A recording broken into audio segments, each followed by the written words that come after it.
Hello, Jennifer from Aster Anne with you today, and today we are going to be embellishing our cushion cover or pillow cover kit. This kit is a really nice big size. It's 45 centimeters square and gives you a really nice amount of space to get a little bit more creative than with some of our other smaller kits. So works well for different things. I have a plan. I've been thinking about something. I'm going to use this robin pattern for WonderFil's Block of the Month, and I'm going to take this little guy and do something a little bit different with him. So as my plan is formulating, it's like, thoughts. We're going to do a little bit of stenciling in the background. So I'm going to open up the kit.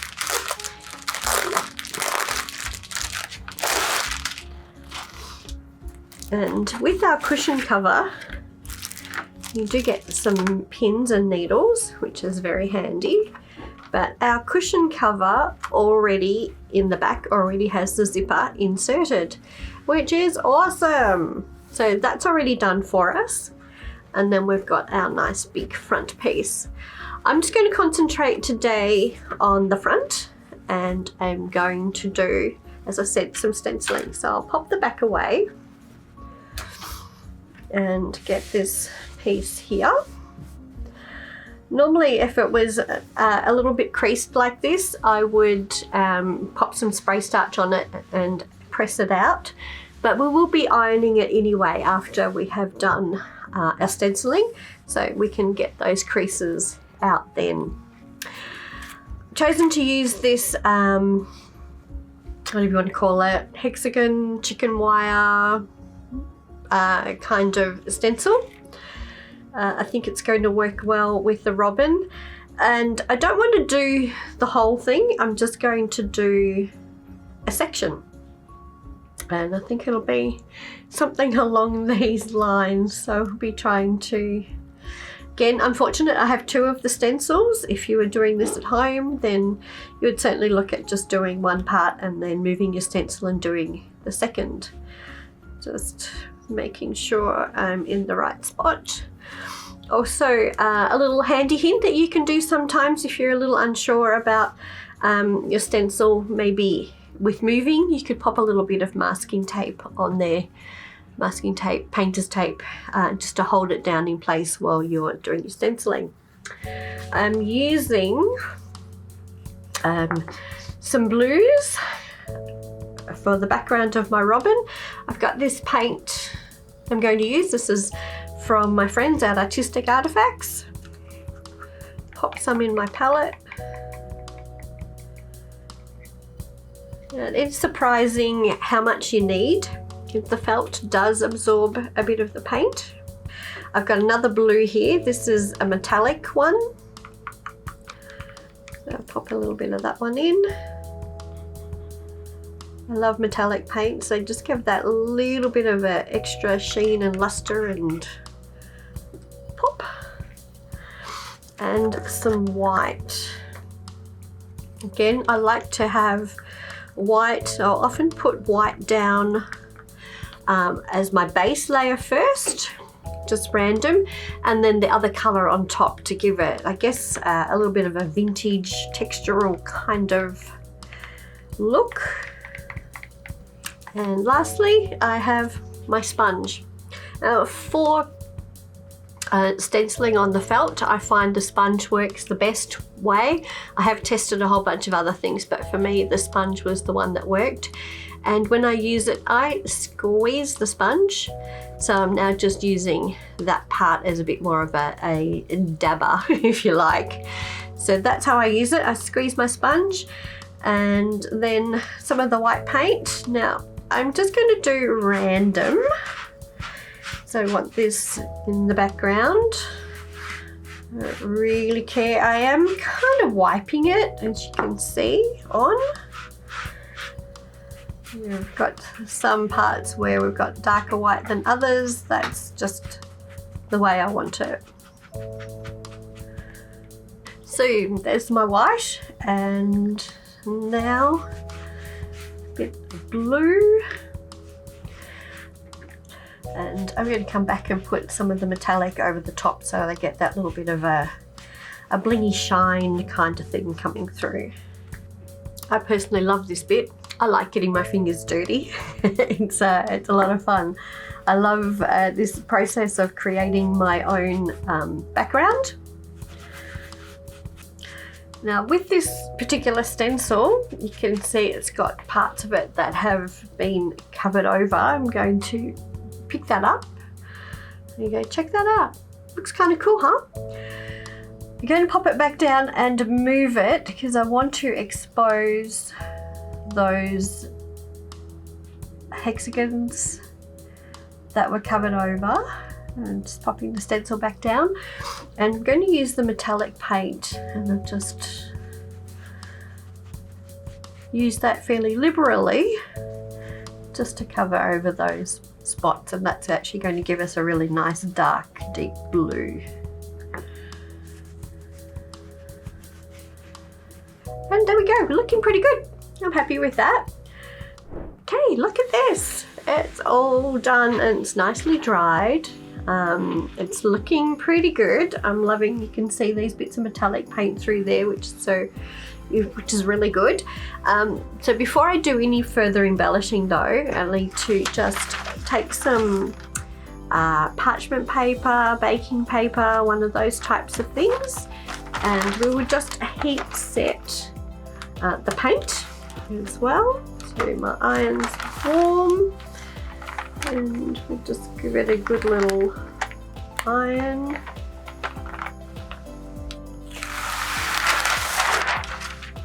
Yep, that looks really good. Okay, we'll just do this side here. And so we've ironed out the crease as well, which is awesome. So we don't need steam or anything like that, so we just use a dry iron.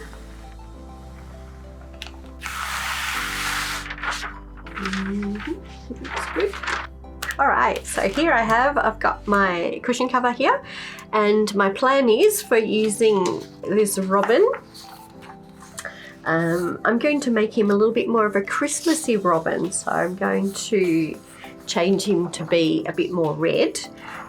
Right, so I've got my pattern pieces all cut out, and I'm going to use this new product called Instant Appliqué. Just popping down my pieces of fabric because that is sticky.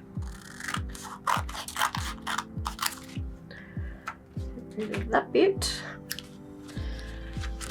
and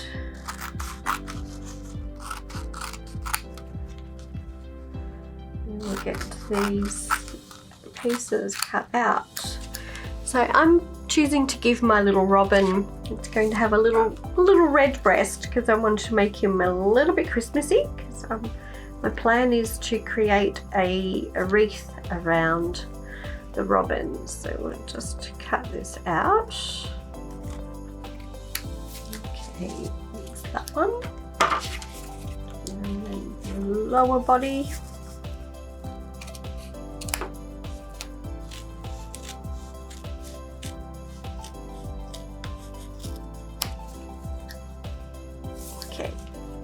And we need a little tail.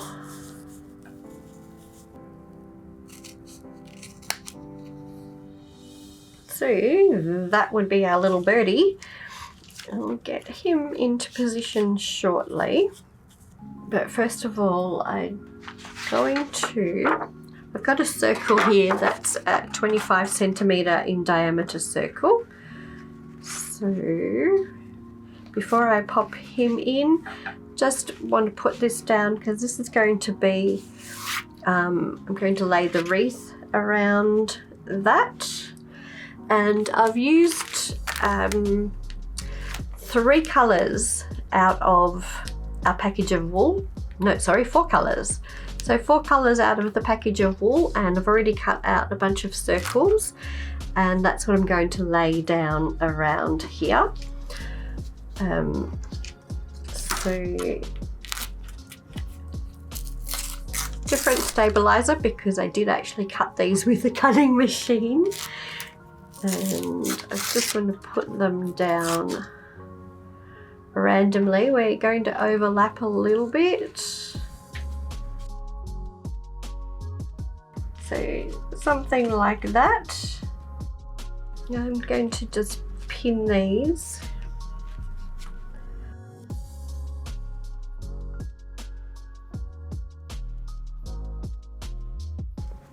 So going back here, take that away, and then we can position our cute little birdie. And we're going to put down, I've put all the pins in there. Here we go, another couple of pins. We peel off our backing paper. I did cut a little bit of a branch earlier, so we're going to put it in here. So we'll start off with, I think, just putting down our tail.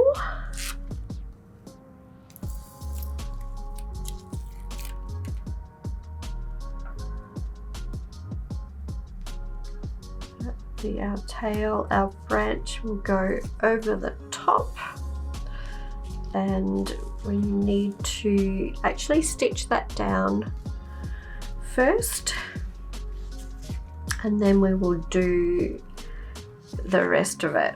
But before we go any further with that, we'll do these and then we can come back and finish putting those in. So I'm going to get the sewing machine set up so that we can stitch down our circles, and then we'll be back to it.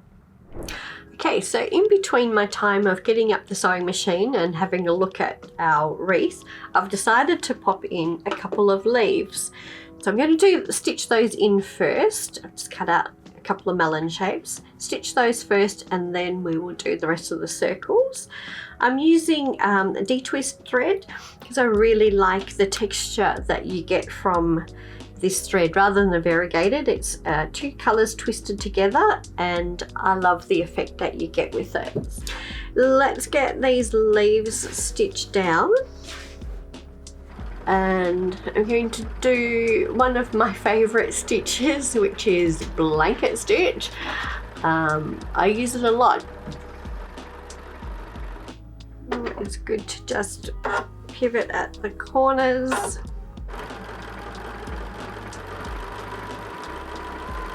I'm not going to take my work away. I'm just going to turn my cushion around and just come back on this other side. I like to try and do continuous sewing where I can. And sticking on with that continuous sewing thing, I'm just going to triple stitch, and I'm going to stitch down the center, creating a leaf effect. I'm not really looking at being completely straight. I kind of want to give it a little bit of a curve. And this is where you can do as little or as much as you like. So I'm going to call it quits there. I'm going to change over now to another green, and I'll use this green to do our circles. So start here, overlapping the circles and still using the triple stitch.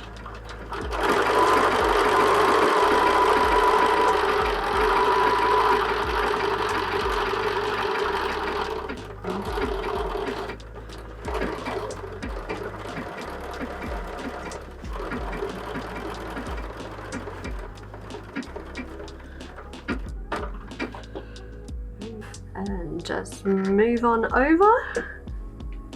So you can see we're really just stitching our circles around and around. Okay, did you like that continuous sewing? There is our wreath all done. Kind of happy with that. We just need to cut all of those threads, but that certainly made things a whole lot easier. Next thing we need to do is we'll stitch on our tail feather. So for that, I'm going to use a Lana thread. So it is the wool acrylic thread that matches the wool. So it's been dyed to match. I'm not doing completely matching. I wanted to have a little bit of a different color. So I'm using a bit more of a pink, and I think that's going to work nicely.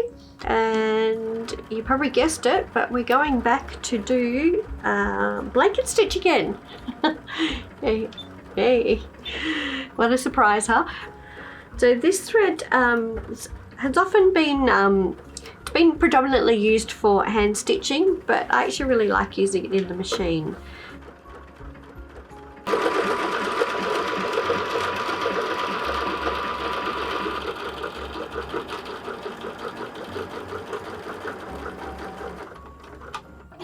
Okay, there's our branch, and there's our tail feather. Now we just need to put on the rest of our body. So we'll start off with putting on the lower body. So I don't really need to worry about this part because that is going to go over the top. So I'm just going to do the 3 sides and back to blanket stitch. This time I want the same color, so I'm using the color that's been dyed to match. There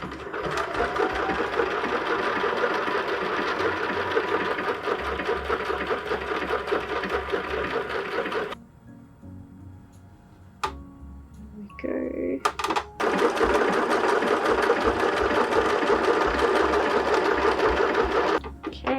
It's coming together really well. Now I used the pink in the tail before, so I'm going to put a little bit of pink on his body. A little bit of a decorative stitch, maybe just under here.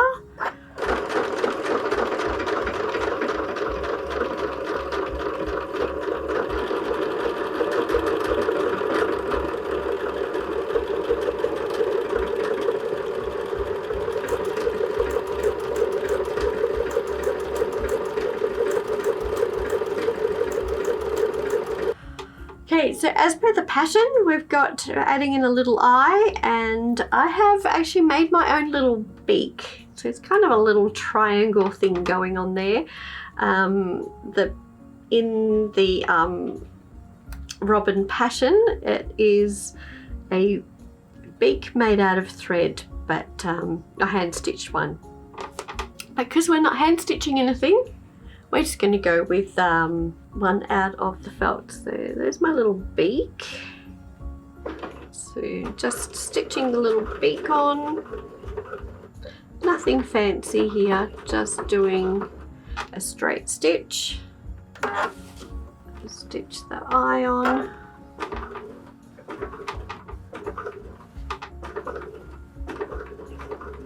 And go around a couple of times.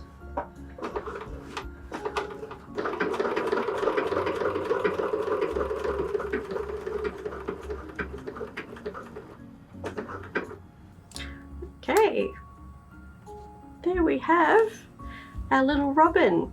He's looking very cute. Alright, so I have got myself a little bow, and I'm thinking I kind of want to make this a little bit 3D. I like doing things like that, so if you ever see a lot of things that I do, I tend to kind of push things out a little bit. So in order to do that, I want to just stitch around the edge of my tail. I do have a fusible web on the back, and I am going to just do the blanket stitch. It's my favorite, all the way around, just to give it a little edge.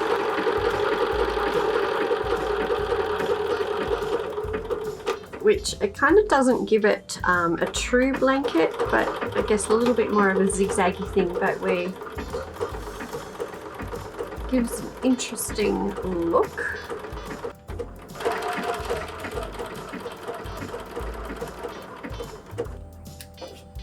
There is my bow tails. see a little bit of movement there. So we'll just place that, and then we'll be placing our bow on the top.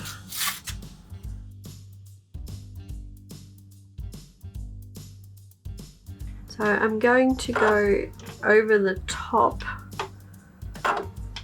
of the underside of our bow, so the bow tails, and keeping that down a little because we want it to look like it's that 3D effect.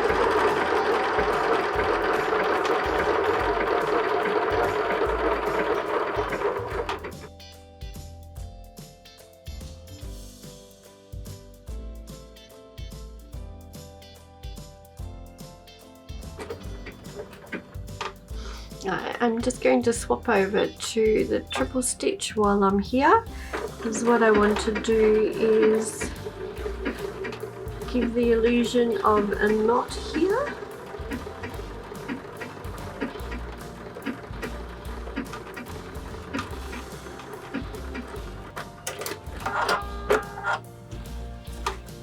We'll get to one little bow. It's looking kind of cute. And I think the last thing I want to do is just pop on some little red berries. So we'll just stitch those 3 little berries over the top here and stay with the triple stitch.